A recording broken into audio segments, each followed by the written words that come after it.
Hi, Roy here. On my channel, Roy Reads Anything, where I look at old books and things like that. And during August, I've been participating in GarbAugust, the fabulous reading event devised by CriminOlly, with a bunch of other co-hosts, of which I am one, listed down below. And it's a month of reading trashy books.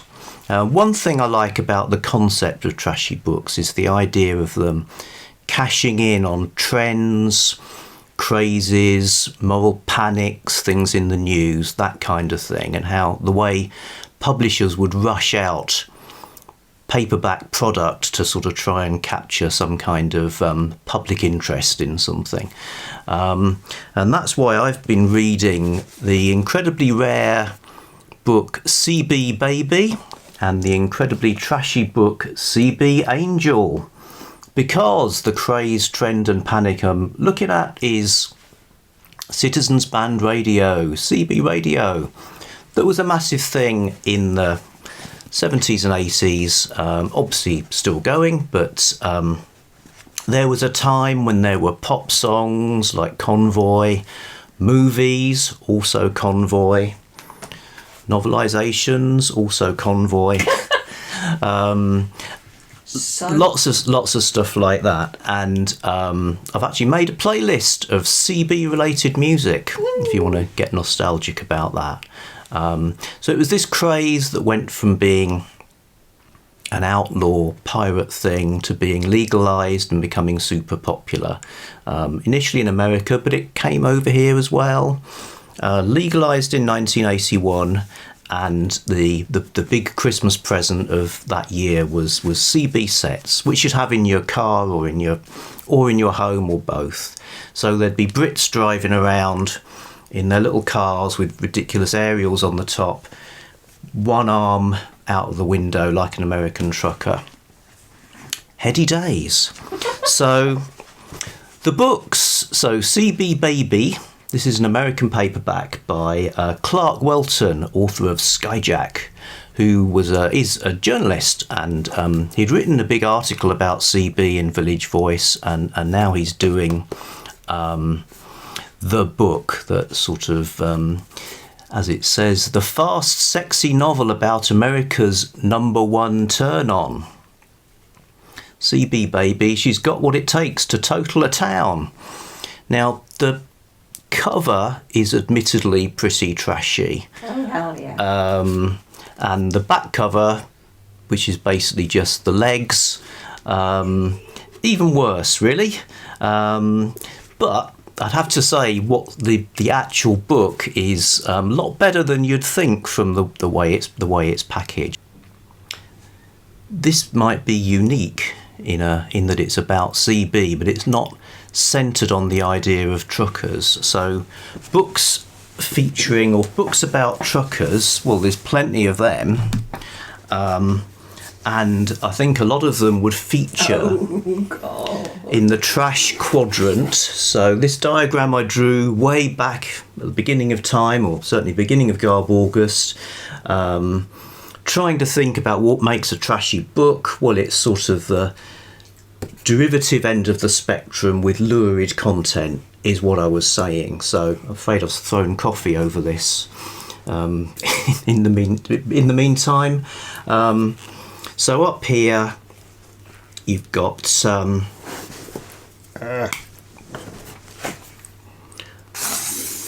lots and lots of trucker books in every genre. It would have been possible to do all of the weekly prompts for GarbAugust just with books about truckers, because certainly men's adventure, stacks of romance of every shade and description.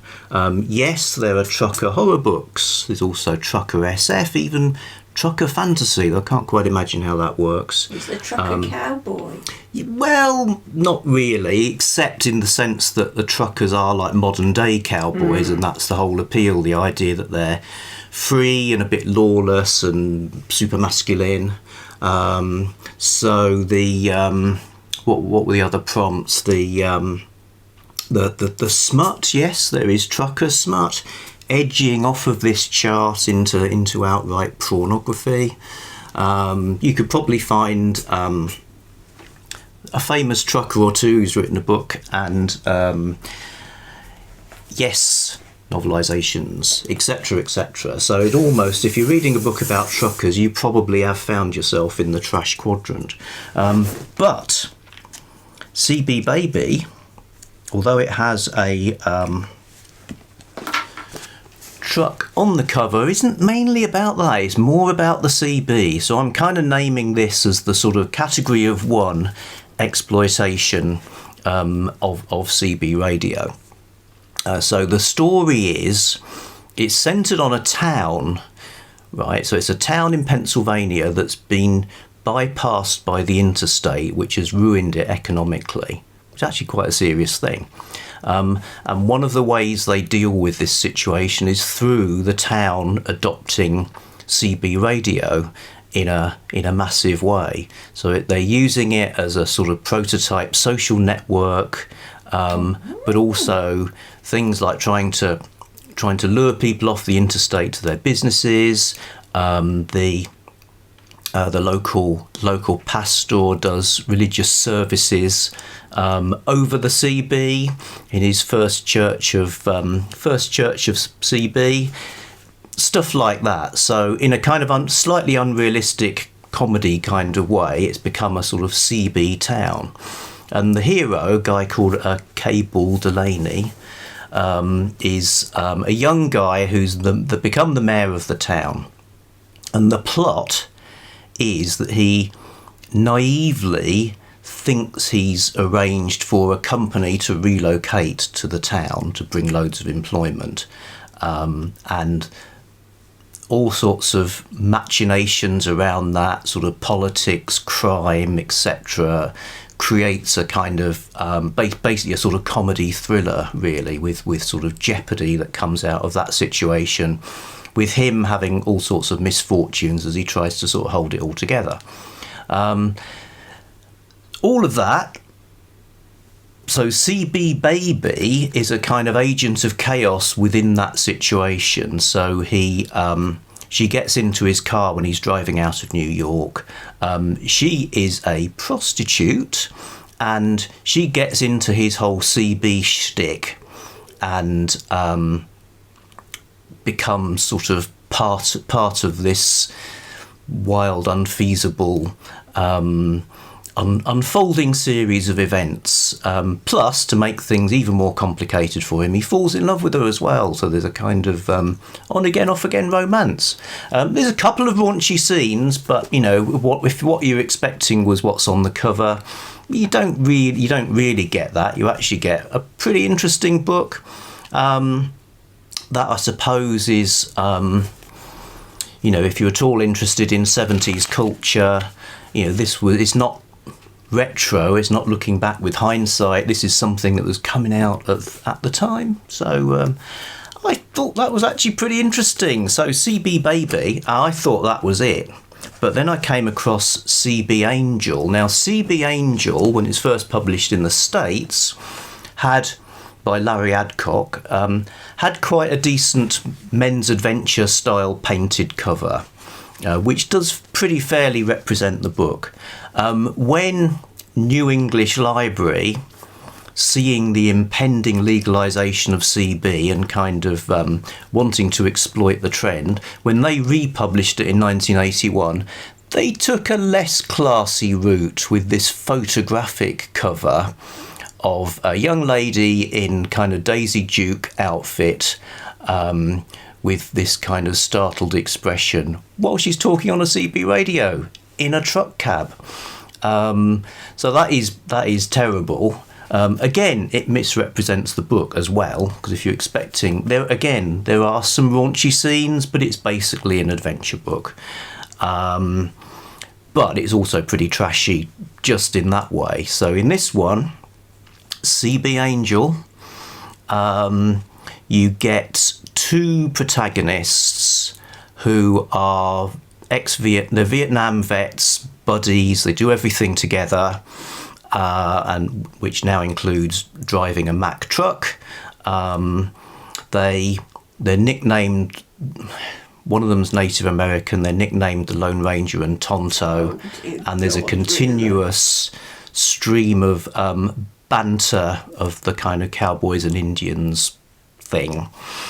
Okay, and yes, so they get in trouble with kind of mafia people, and it ends up with they're being chased by all sorts of people with this load of tobacco. They're driving across the states, and it's adventure with a high body count. The CB angel of the title is a sort of mystery woman who seems to be looking after them by giving them tips over the CB radio.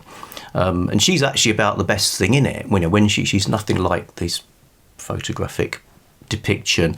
Interesting that she's got the crimped hair as well. I thought hair crimpers came in a bit later in the 80s.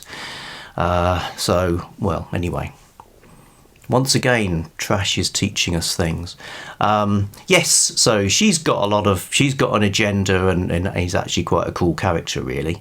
But why it didn't work for me is the two guys. I think you're meant to think they're amusing, and the way they carry on with kind of sort of no rules sort of thing, but they just come across as dicks, really. And it's uneven as well. 1 minute they're joking around, the next minute one of them's like crying because of all the death and destruction. So it sort of doesn't really hang together. Nevertheless, I read it. I enjoyed it well enough for a couple of hours for that kind of thing. But I'm kind of naming this the trashiest book I've read during GarbAugust. And that's, given that I read Virgin Witch, film novelisation of the bosom-filled 1970s horror film written by the soap opera writer of Crossroads, that's quite an accolade, really. I've actually got a spare copy of this as well. I'd like nothing better than to send CB Angel on a road trip, if anybody wants to have a copy on the kind of read it and pass it on sort of rules. I'm your man. So yeah, CB Baby wins hands down. CB Angel, interesting. Led me to read other things. Convoy novelisation, a British guide to CB radio, and it's the whole culture that came along in Britain's really interesting, because there were things like people would physically meet up, definitely doing the sort of social media type stuff, although it strikes me it's kind of social network for extroverts because it's in real time and all that kind of thing. Although you can hide behind your handle, like my friends Snugglepuss and Wet Chisel.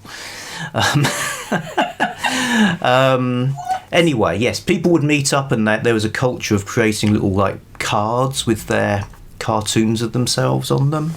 And a much more recent book, I'm always on here telling you about books you can hardly ever read. I picked up my first hard case crime book, Lowdown Road by Scott von Doviak, which doesn't really feature CB radio very much, as it turns out, but was super entertaining, and I'd really recommend that too. So, cookbook. So, CB cookbook. Is there such a thing? I don't know. I see you're the expert. You'd think, given that there was CB everything else, that there would be CB recipes, Yes. but it's not something I've found. Damn. I'm afraid. So I'm gonna sign off now, wishing you all 3s and 8s, and I'll be back soon with something else.